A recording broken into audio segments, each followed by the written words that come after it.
Í Dubai var ég búinn að ákveða að láta senda hjólið yfir til Indlands vegna þess að ég ákvaða að hætta við að fara yfir Pakistan.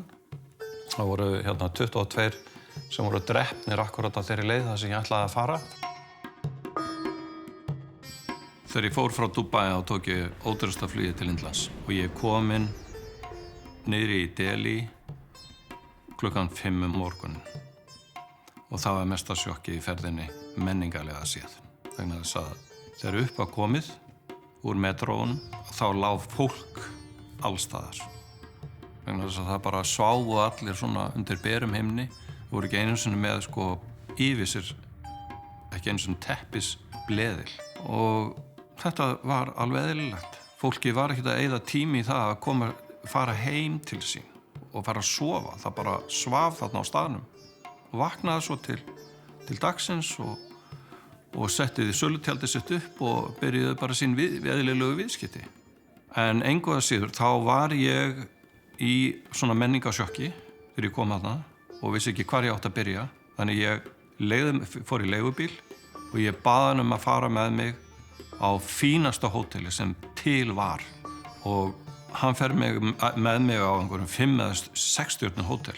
Ég þurfti bara að komast út úr þessu öllu saman og þóttist nú að fara að gista þarna en það kom náttúrulega aldrei til bara verðsins vegna en ég fór og fekk mér morgunmat þegar ég var búinn að ná 8 og fór út í daginn að það fyrsta sem ég gerði þá var ég þurfti að fara til sendiráðsins í Myanmar vegna þess að það var að renna út vísaleyfið mitt inn í Myanmar og ég fór í leigubíl þangað og kynntist þá í fyrsta skipti svona indverskri umferðarmenningu og hann var skemmtilegur bílstjórinn minn og hann sagði við mig það er 3 sem þú þarft að hafa á Indlandi til þess að keyra bíl. Þú þarft að hafa góða flautu, góða bremsur og mikla heppni og sennilega er það síðast nefnda það allra mikilvægasta.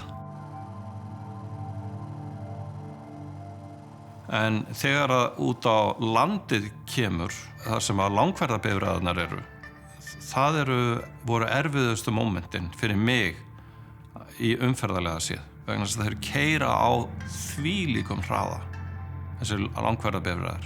Manni finnst þeir bara koma keyrandi inn í þvögurnar af fólki og eru á flautunni allan tíman. Og það var ekki óalgengt að vera 2 drengir sem kallast busboys. Þá héngu þeir utan á þessum bílum og kölluðu alltaf til bílstjórans hvort það var einhver hætta til hægri eða vinstri og svo var bílstjórinn á fullu, hann hugsaði bara það að halda rútuna á veginum. Og ég kom að nokkrum slæmum slysum og það var ekki fögur sjón. Það var á slíkum stundum sem mann leið illa. Ég hafði kynnst fólki frá Ástralíu, Anna and Anthony. We first got to know Christian Gislason across the internet. We formed a group of people to travel across Myanmar, so that was our first introduction to him. And so we ended up traveling together to India from Dubai together. It was a nice change for us to have somebody we could talk to, share experiences, talk about stories. It was particularly good when we were working on the India paperwork. Við vorum í 4 daga, gerðum ekkert annað en að fara milli skrifstofu, bygginga og staða til þess að fá stimpla, til þess að ná hjólunum út.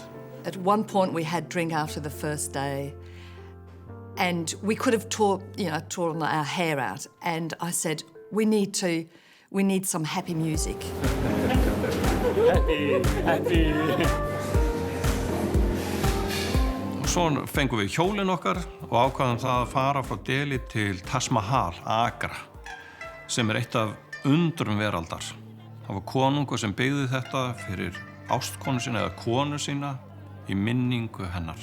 Og þarna voru einhverju 9.000 listamenn sem unnu í 20 ár við það að byggja þessa miklu marmarahöll. Þetta er eitt af því fallegasta sem ég hef séð bara. Og þetta var þessi andstæða sem maður átti síðan eftir að upplifa í áframhaldandi ferð Indland. Við sjáum það líka að það ekki hægt að stóla neitt. Og þarna voru líka menn eða bændur, þeir þurrkuðu uppskeruna á miðjum veginum og létu kýrnar ganga á korninu til þess að þreskja það. Eða þá voru bara kýr á beit á milli akreina í spotta. Og þetta virtist allt vera samþykkt.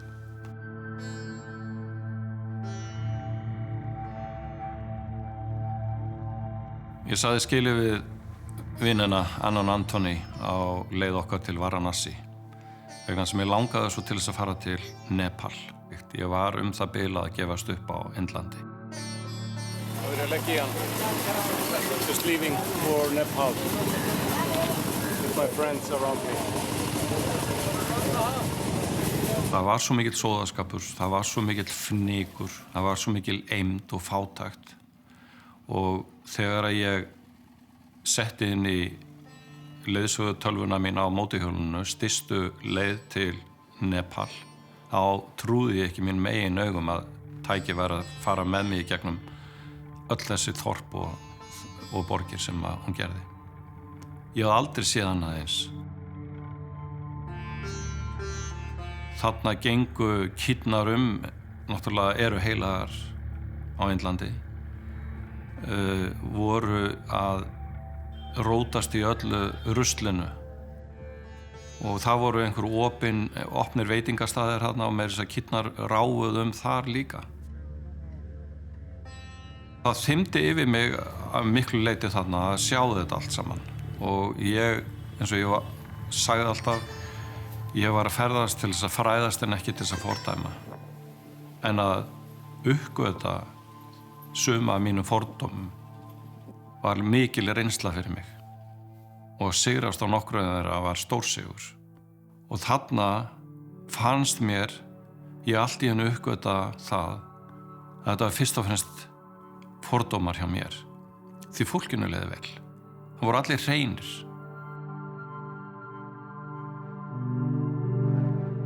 Hægt og bítandi fer ég í gegnum þessi þorp og kemst til Nepal. Og það var svona fyrirheitna landið hjá mér og ég fann að skríða upp fjöllin og þá bara breytist allt. Það verður allt svo undurfagurt. Ég fer að sjá til fjalla og finna bara hvernig rakinn hættir og loftið þornar og ég hjólaði 180 km frá landamærunum og til borgar sem heitir Pokhara.